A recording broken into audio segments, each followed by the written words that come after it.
Good morning from Santa Barbara. Spill the tea with D&E.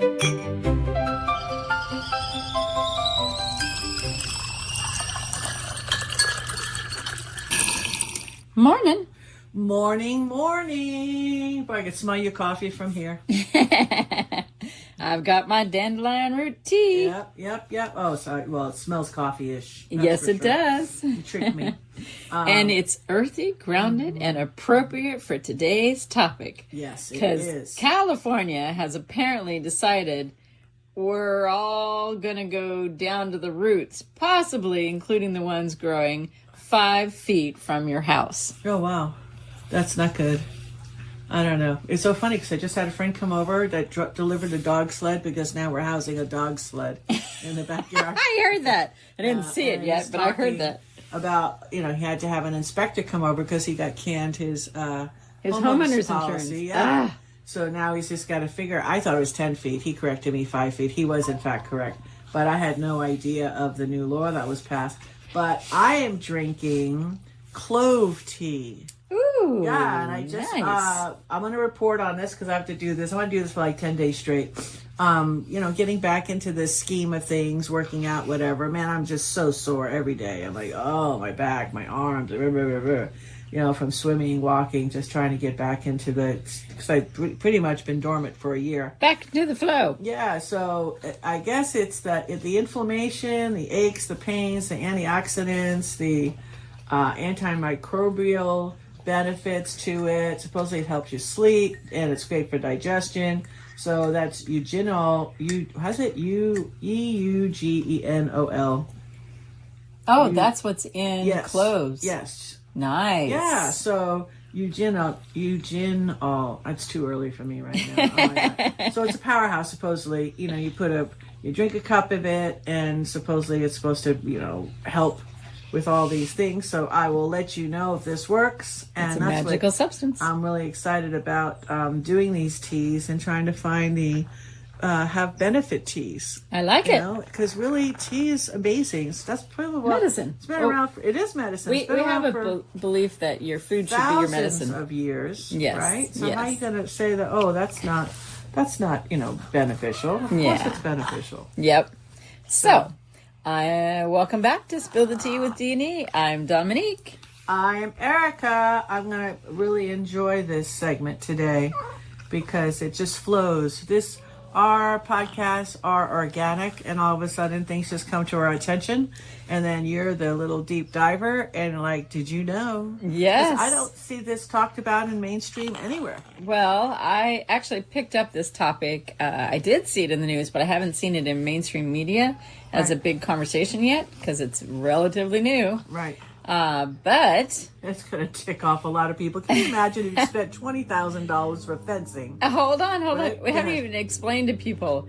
So as of August 19th, so it's recent, folks, California has officially moved forward with its new wildfire regulations governing that first 5 feet around homes in some of the state's highest wildfire risk areas. Okay. This is going to affect approximately 1.75 million California residences. So, yeah. Did you hear that? Yeah, but tree trimmers are, man, that's a good business to get into now. Oh, my gosh. So, we're not just talking about, 3 cabins halfway up a mountain. Yep. We're talking about the substantial piece of California housing. And this is why it matters. Depending on what's sitting within the first 5 feet of your house. Is it wood mulch? Is it a wooden fence? Firewood? Dead vegetation? A shed? So this is just another way this is called saving the insurance company's ass. Because before they would just send over drones and just cancel you randomly, because of all the hits they took with fires. Now they've got the state behind them, backing them. Well, so if you'll get a warning like we did. We got a warning. We had to fill out a form. We're going to dive into the details. I know, but I'm just saying what happened to us. Yes. Okay, we filled out a form and it wasn't, and we had to do the virtual thing. Okay, they asked us questions. We had to go back and forth for 6 weeks. And we walked around with our phone camera on our own house. Yeah. And they came back and said, oh, you've got to cut this tree down and that tree down. $8,000 worth of work. Holy crap. Yeah, $8,000 worth of work. And then they didn't like the roof. That was another $8,000. And we had to get a new certification for a roof. Yep, ridiculous. Yeah, so what we're asking is this, we want to dive into a little bit, is this common sense wildfire protection? Or are California homeowners about to receive another very expensive homework assignment? So, grab your tea, possibly your tape measure, and let's spill it. All right, so. You want to give the word for the day? Ember. The word is ember. Yes. Okay. So, which is a small, growing, or burning piece of wood or other material that remains after a fire. Ember. It's nice. It's so funny. It's a tiny word, but it basically is like the star of the day. Yeah. It's like we're playing password. Because that's Ember. what we're talking about is embers, right? Yep. Because when most of us imagine a wildfire destroying a home, we imagine this giant wall of flames coming, right? But that's not how most of the homes are igniting. They're igniting because of the burning embers that travel ahead of the wildfire. Yeah, that comes from the trees or whatever, 5 feet from your house, and it blows up in the air because that just changes the whole climate when fire hits it. Yeah, so the embers hit your gutters, they land on your deck, Yep. They land in the dry vegetation, or they're lying on your wooden fence, and that's what combusts. Yep. So a little ember just changed California's landscaping laws. Yep. Welcome to the zero zone. So let's make this really simple. Well, this is the thing is too, California has to give some responsibility too. Where is it where it mandates that the state needs to take care of the forests? Yeah. Because a lot of times, now we have it, I'd say it's 50% of the time, it's starting in areas that we're not taking care of. Why isn't the utility companies taking care of their poles? There's some interesting conversations. Yeah. There. So about the zero zone, California already has they call it a defensible space requirement. Defensible space. Wow. Blah, blah, blah. It's early. Around homes in wildfire areas, right?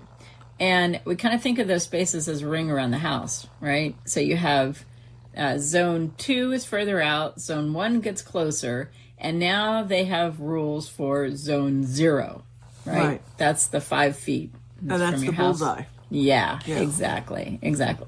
And 5 feet doesn't sound like much.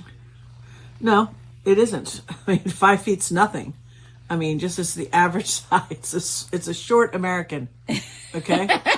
I mean, let's think about it, right? I mean, so if somebody's got, because we had that, I understand, like we had branches over the roof and everything, we had to cut all that back. Yeah. That's fair. Yeah. And once we did it, we ended up getting insurance and we're okay. So you do have to maintain your property because when you have huge our trees are 100 years old. Yes. Yes, they can catch. Yes. And then, yes, the house is gone. Yes. So what they're not, you have to approach this as something, you have a responsibility. It's part of being a homeowner and you need to take care of it. Yeah. And that's it.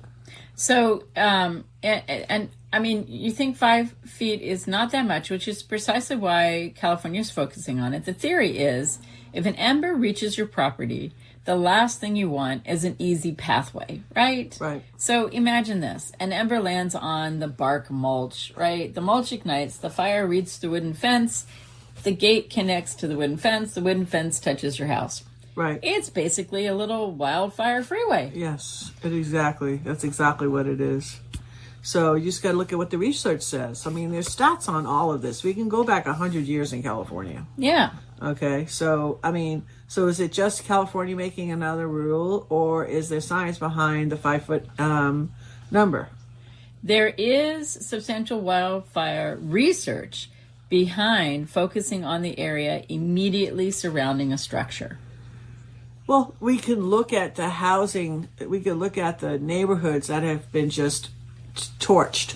And I think when it becomes wild, I think whatever you do, it doesn't matter. In my humble opinion, when it's out of control and there's zero containment, I mean, everything's going to go. It just is. It's a live being. A fire is like alive. So I think, and then you have the weather patterns shift, and then the winds start igniting. Yeah, and you have lightning. You have lots of things. Right. But I think the goal with the 5-foot zone is to stop it from starting. That's the goal, and slow it as it grows. Mm-hmm. Stop it from starting and slow it as it grows. But let's make it really clear. Does having a perfect zone 0 guarantee that your house will survive? No. And you're saying no. Well, look, I'm only like 15 feet from my neighbor. If his house goes up and there's any kind of wind at all, okay, it's going to land on my roof or catch on my tree, even if it's 5 feet from my house. Right. The whole thing is ridiculous. Right. It's not going to stop anything. Now, if it's just an isolated fire, somebody's kitchen burns and then it burns down the house, that house, I mean, do the houses in that surrounding area at risk? Absolutely. I'd be on my roof watering it down. Yeah. Yeah. There was recently a fire in Montecito. Lost a house. Oh, really? Yeah, but they controlled it. Just one house went up. Oh, okay. Yeah. So here's the question. Do you have to rip out your garden? I don't think so. So this part has this is crazy. California kind of, a little concerned. So the earlier discussions about Zone 0 sounded like some homeowners were going to, have to kill everything within 5 feet. But that created major opposition. And part of it is because, let's face it, California has spent decades telling people, plant drought-tolerant landscapes. Natives. Plant natives. You got to do create natives. Shade. Yeah, right. Support pollinators. Yeah. Conserve water. Right? Yeah. And now we're hearing, remove everything to your home. Yeah. Go concrete, right? Wait a second. You told me to plant it. Right. Okay. So the final approach is actually more flexible than the earlier proposals. This isn't literally a 5-foot sterile moonscape. Properly maintained vegetation can remain under certain circumstances. Trees aren't automatically banned. Flowers aren't automatically banned, and some ground covers can remain. Right. Properly maintained grasses and plants are appropriate non-combustible containers can potentially remain. The emphasis is on eliminating or reducing the combustible materials that readily carry fire to a structure. So 0 doesn't mean goodbye garden. That's correct. That's a good thing. That's correct. Yeah. It's called Let's Stop Giving an Ember Kindling Next to our house, right? I guess we're not going to be planting any corn anytime soon. 5 feet from the house. So what is actually in trouble then? So let's list it out. Okay. I think what you got to do is just have a tape measure in your hand. All right. And then you just got to look around. Got to walk around the house. Yeah. Walk around the house and, carry a cup of tea, of course. What are we looking for? Exactly. And then any site kind of find a tea that helps you with stress and anxiety. So first, I would look at firewood, right? Yeah. 5 feet from the house. Do you know how many people stack it up right against the house? A lot. Not only that, it creates a rat's nest. Yeah. You don't want firewood next to the house. That's true. Right? Okay, what's next? Well, we already said the wood mulch and the bark. Right? Yep. Watch that. How about dead leaves, dead vegetation, branches? Again, this is all maintenance. You own a house, you have some kind of responsibility. You don't want to be that person. You want to take care of your facility. We do have dried leaves and stuff, but they are, God, how many feet to the back there? 60 feet? Yeah, 40 at least. Yeah, way in the back. It's way in the back of the property. Yeah. It's not next to anybody's home or anything, and that's where we're composting for mulch. Right. And we don't let it get that big. No. We turn it into soil, and we use it in our gardens right away. Yes. So we're being responsible. I like the whole thing with the wood fences, though. Keeping the wood fences 5 feet from your house. That kind of makes sense. But our fences are not wood. Yeah, no. They're made of a vinyl that doesn't, that's just going to melt. It's not, It's not a combustible material. It's not combustible. Yeah. So, and then our other neighbors have metal fences. Right. So look at your wood fences. Yes. I mean, all of this sounds easy until someone says, great, replace part of your fence, right? And the contractor says, $4,000, please. Exactly. And that takes us into, well, you got to stir the pot now, right? Yeah. So you have to understand the safety of and prevent yourself from being involved in that whole wildfire scenario. But at the end of the day, who's going to pay? We're going to pay. Exactly. Course. Who's paying to move the firewood? Right. Who's paying to rake the leaves? Who's paying to clean out the gutters? Yep. Right? Change the gates. Oh, gosh, some people might have to move a structure, a shed or two, right? Yep. Now we're talking about real money. Well, that's kind of scary. So I don't know how they're going to implement this. This just recently passed. Yeah. Right? So if it's, I don't know how to say this clearly, but you might have to allocate another $5,000-$10,000 in the thank you, Sacramento, for changing the rules again account. So what do you want to call it? I don't know. I mean, we've got seniors, retired homeowners, low-income families. Yeah. How about the people who bought their home 30 years ago? Yeah, it's true. Or the people who complied and installed the landscape following every rule. Yeah, in California, we're super, super blessed because especially certain parts of California, you're sitting on millions of dollars if you own your home, but you're just house rich. Yeah. You don't have You're not cash rich. You don't have the cash. Yeah. So here's my question. If the government determines these improvements provide a significant public safety benefit, shouldn't there also be financial assistance? Absolutely. Yeah. So this is why we're spilling the tea on this. It's a new thing that has happened.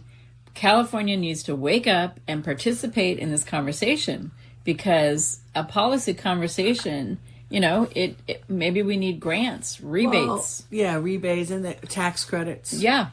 Senior assistance. We need to get something back. Yep. Because a lot of people just don't have it. So somehow we have to redistribute these monies. So it would be, there's a big difference from this would make your house safer and saying you must spend thousands of dollars whether you can afford it or not. Right. Well, that's where the elephant in the room is what? Who? The insurance company. Yeah. And this is falling back. The states are basically taking a stand because the insurance companies many companies just wiped out millions of policyholders in California. So now the government of the state is supporting now the insurance companies because they don't want the insurance companies to leave. Well, they had to create a whole insurance program for people who couldn't get insurance. Yep. And it's very expensive. You couldn't even afford it. Yeah, it's very expensive. So people were selling their homes. Yeah. So California's wildfire crisis has also become an insurance crisis. Yes. And it's been a crisis for a decade. It has. So if the government requires homeowners to spend money to reduce wildfire risk, should the insurance companies be required to recognize it and also maybe reduce our payment? Right. Exactly. Yeah.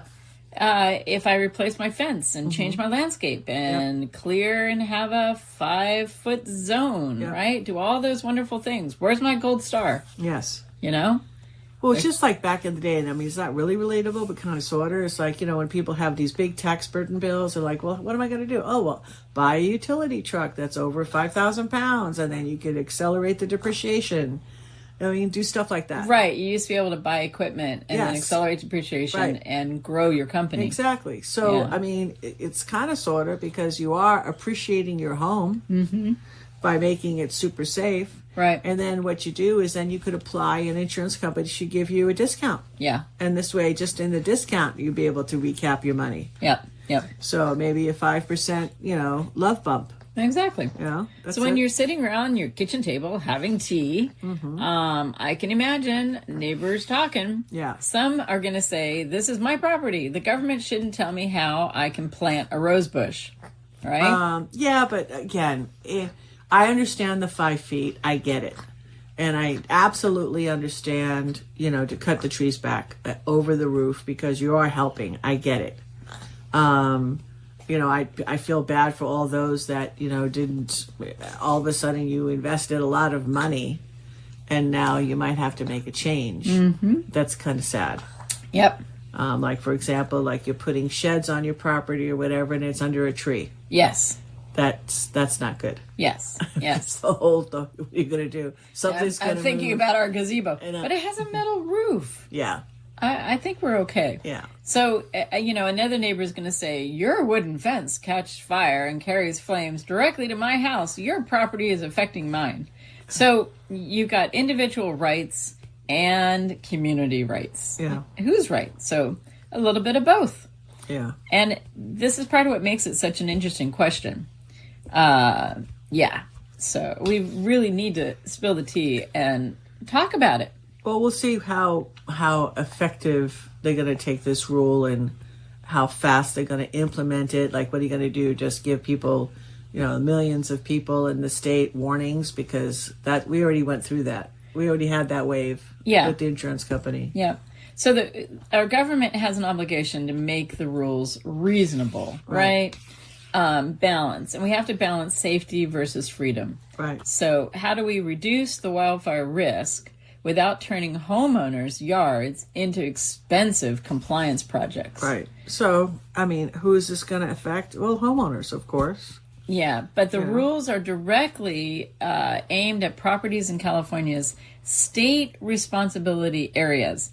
You're going to have to look up to see whether your home is in a state responsibility area. Right. And then I think also, they just made the whole state or 3/4 of it that way, because look at Pacific Palisades. I wouldn't say that was a fire hazard.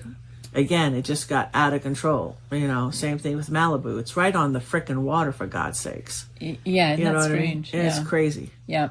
So before Uncle Bob starts demolishing his patio because he saw the headline, check the map. Yeah. You may not be in the area that's required to follow this zero And you just zone. check to see if you don't have to change everything tomorrow. You have to research. Yeah. Got to do a deep dive. You don't want to get caught. You don't want to go in the mailbox and then get the letter. Right. It's better to be proactive on something like this, because if you're going to have to move funds around, take a different position on how maybe you can't go on that vacation now. Yeah. Usually these kind of policies stretch over about 5 years. Right. And they implement them slowly. Yeah. Because we need time to understand the role. We need time to plan, to budget, and hopefully time for California to develop programs that help people pay for this. Right. Right? Yeah. So could this actually make our yards better? I absolutely, with people that have to clean up their area. Yeah, of course. Like moving the wood pile.